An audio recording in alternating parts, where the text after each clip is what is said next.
During the first 70 years of the 16th century, the two Greek islands, Cyprus and Crete, had more or less the same opportunities to become acquainted with Italian culture and assimilate the ideas and artistic trends of the time. For this reason, David Holton suggests that a comparative study between the Cypriot lyric poems and the Cretan texts of the Renaissance period would reveal many similarities in the use of certain motifs and images. This paper will investigate and highlight the similar elaboration of the common thematics of two literary genres, the anonymous Cypriot Petrarchistic lyric poetry written between the middle and the end of the 16th century, and the Cretan pastoral drama Panoria by Chortatsis, written at the end of the 16th century. While the Cypriot collection echoes a serious and refined tone in the elaboration of its Petrarchan model, the tragicomic genre of Panoria presupposes a subversive, ironic, and often humorous exploitation of the normative tradition. In this way, the particular variations of the model enable us to detect and discuss about two different versions of the manneristic trend of Petrarchism in the Greek-speaking world of the 16th century. Before we start our analysis, let us define the two basic literary terms of this paper and show under which perspective we will handle them. To begin with, Petrarchism is a trend that started while Petrarch, the author of the Italian Canzoniere, Rerum Vulgarum Fragmenta, was alive, 14th century, and became the predominant mode of poetic expression in the 16th century throughout most of Western Europe. According to this movement, poets tried to imitate the Canzoniere's conceits, oxymora, imagery, and also the style of the collection, either through purity of language, elegance and refinement, Petrarchism, or through parodic juxtaposition, distortion, or reversal of an either thematic or stylistic feature of the norma, which is what we term counter-Petrarchism or anti-Petrarchism.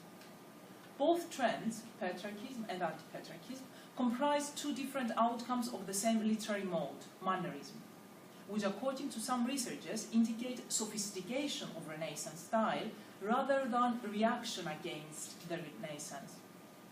As for the meaning of this literary movement, we share Mirolo's view that mannerism is likely to be found whenever and wherever the Renaissance artist confronts the obligation to imitate both nature and art, and in the case of art, to contend with, to quote but not ape, a predecessor whose achievement in a particular genre or form has been declared supreme or unsurpassable or simply the norm.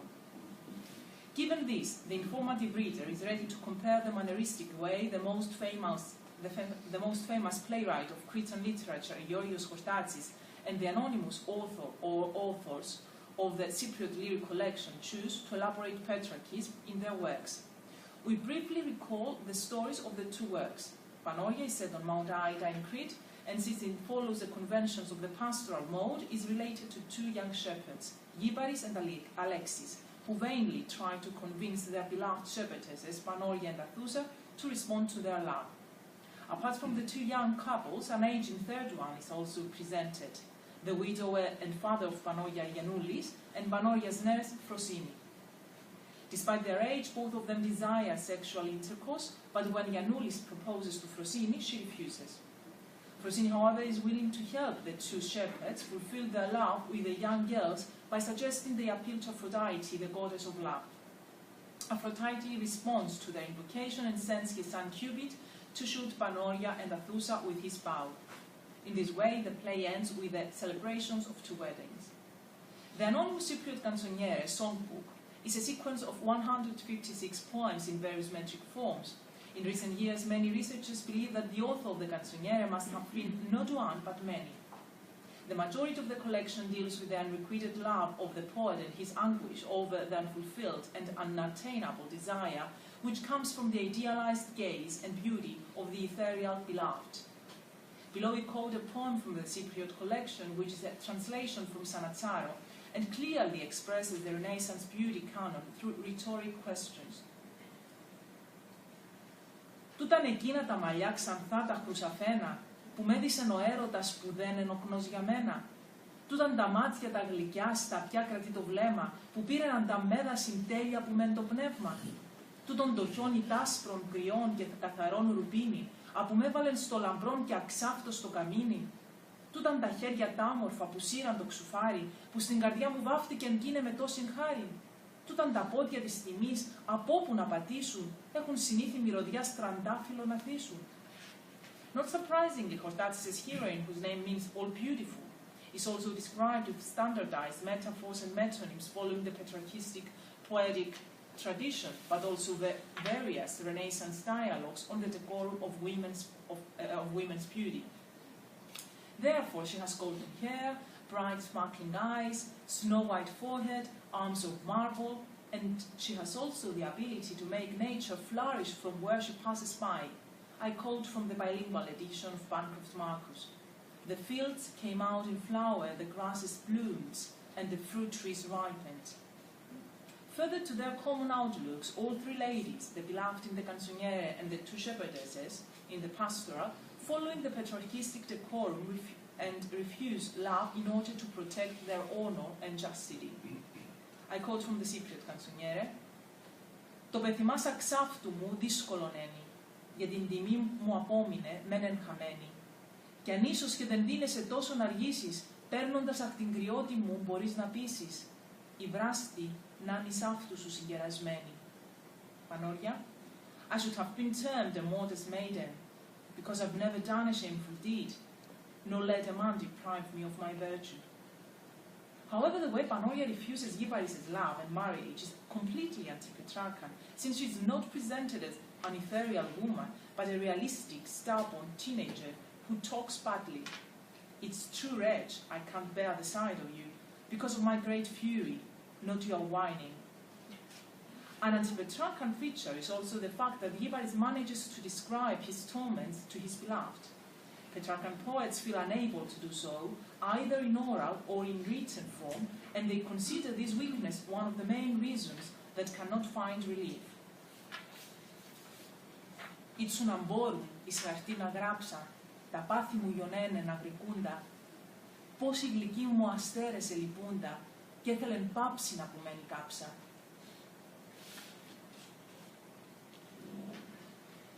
Unlike Gyparis, who has confessed his love to Panoria, Alexis is scared to do so. He's well aware that once Athusa finds out about his love, she will avoid his company and turn down his friendship. In this way, Alexis is tormented by two antithetical and very strong feelings, fear and love, which led him to contradictory situations and actions. He knows not what a living death may be, whoever has not felt within his heart two warring feelings, love and fear, as I have. With love I hotly burn, I'm all ablaze, and then with fear as chill as snow I'm freezing. Love does its best to soothe and lull my mind. Fear fills it full of timid hesitations. Love promises my heart unbounded joys. Fear threatens torture to my mind and reason. Love sets me on the path. Fear blocks my way. As Cypriot observes, the theme of contradictions, or stati contrari, is a very frequent topos in Renaissance love poetry. For this reason, the above theme could not escape the Cypriot Canzoniere. «Ο δίκαιος πόθος στάσει μου το θάρρος και ο φόβος σου με βάλεις μέγα βάρος. Φοβούμαι και θαρώ γλυκιά κυρά μου, αυταίνω και χιονίζω στο καμίνι, έναν καιρό γελά και κλαί καρδιά μου, θωρών τα πιάσε, μεν τα καλοσύνη».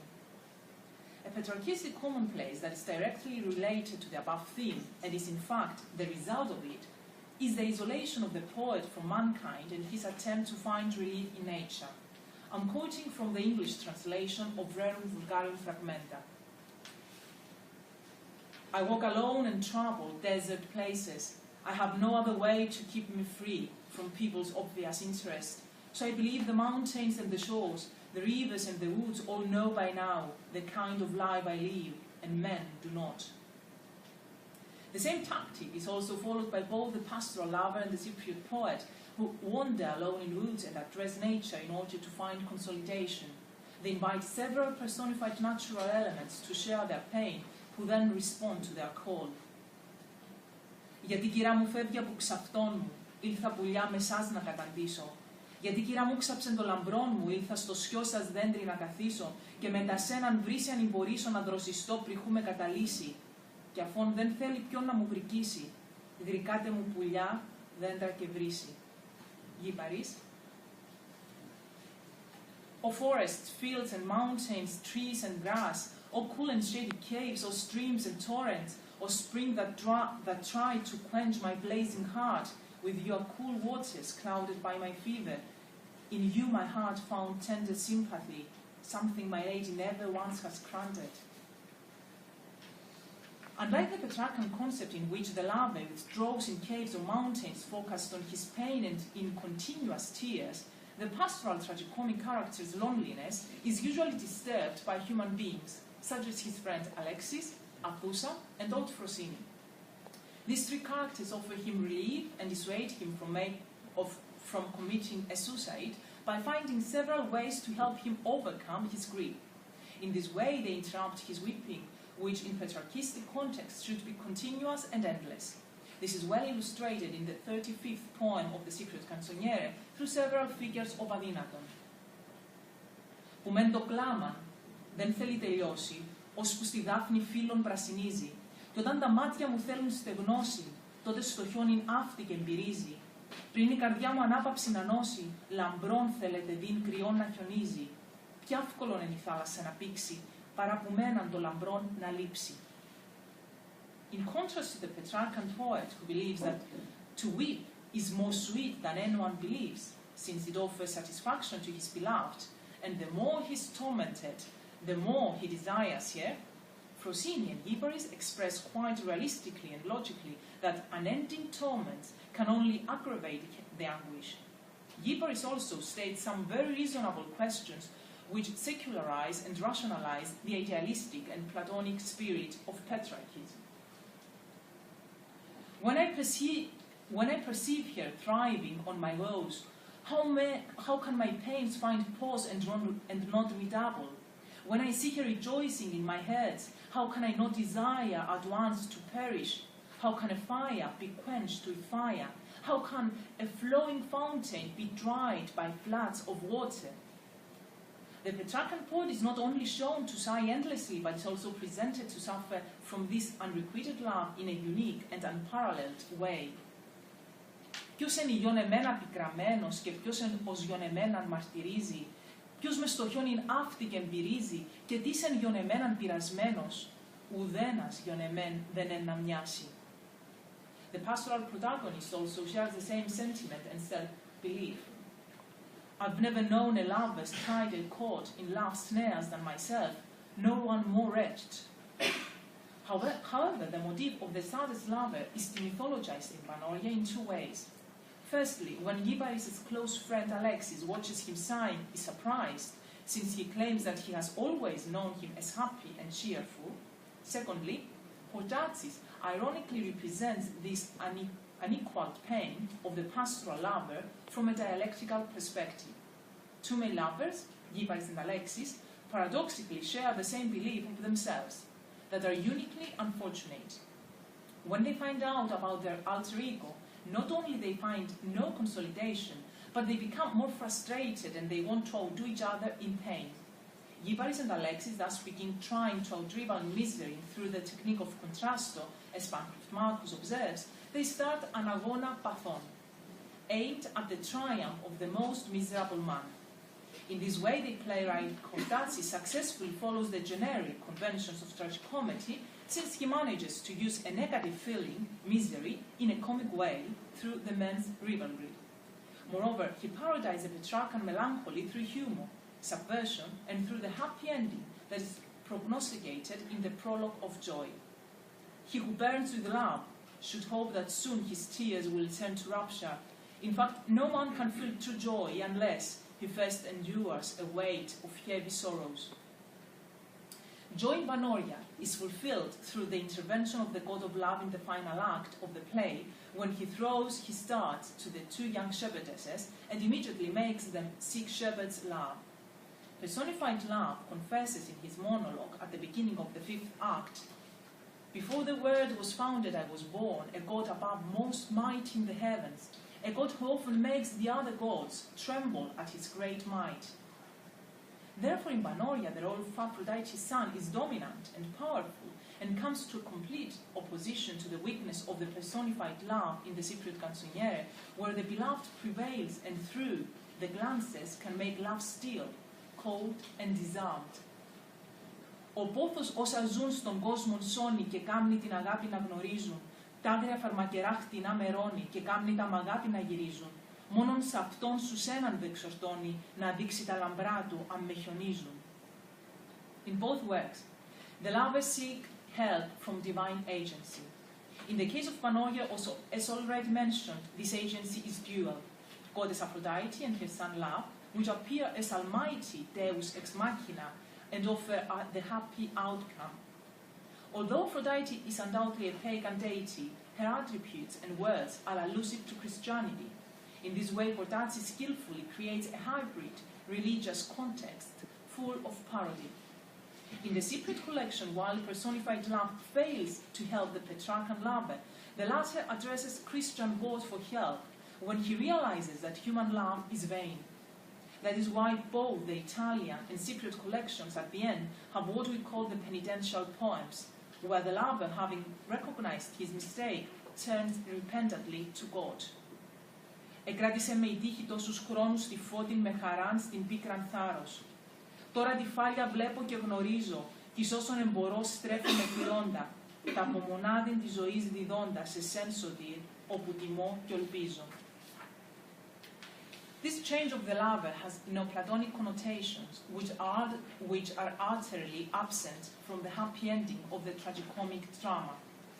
To conclude, through the common themes of the endless weep, the unparalleled unfortunate lover, his correspondence with nature, and his appeal to God for help, two versions of Greek neo-Petrarchism come to the fore in these two texts. Cypriot Petrarchism in relation to the Greek lyric collection, and the other is counter or anti-Petrarchism in relation to the pastoral tragicomedy Panoria. If we accept the view that Petrarch became a medium for exchange and competition among Renaissance writers, then these two common themes clearly show that both authors do not simply share various responses from the Italian Petrarchan tradition, but are well aware how to fruitfully elaborate or even revise them in order to create their own Petrarchan manner or maniera. Thank you.